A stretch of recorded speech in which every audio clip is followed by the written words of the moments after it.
Merci bien.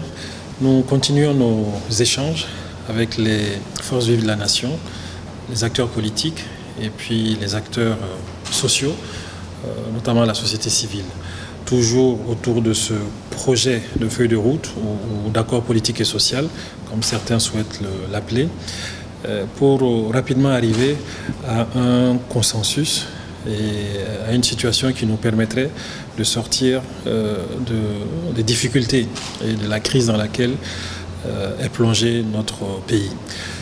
J'avais rencontré les acteurs politiques à la demande du président de la République en début de semaine, notamment la mouvance présidentielle autour du projet de feuille de route d'accord politique.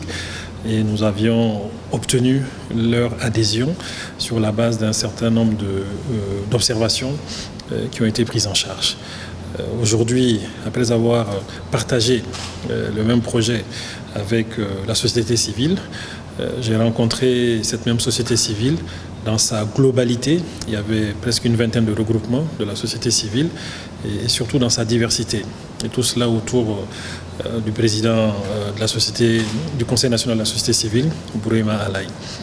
Et cette société civile nous a fait part du principe de son adhésion à ce document-là et avec quelques remarques et observations qu'elle a eu à faire, que nous allons effectivement prendre en compte. Ce sont des observations pertinentes qui nous permettent d'avoir un document qui soit plus consensuel qu'il ne l'était jusqu'à présent.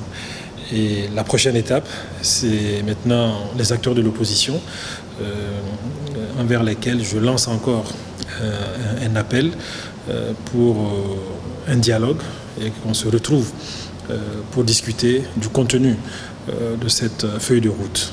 Contenu qui prend déjà en charge beaucoup de préoccupations qu'ils ont eu à exprimer. Nous sommes dans le cadre d'un dialogue et pour qu'il y ait dialogue, pour qu'il y ait une compréhension, une entente autour d'un programme minimum, il faut accepter d'être autour de la table pour que nous puissions en discuter.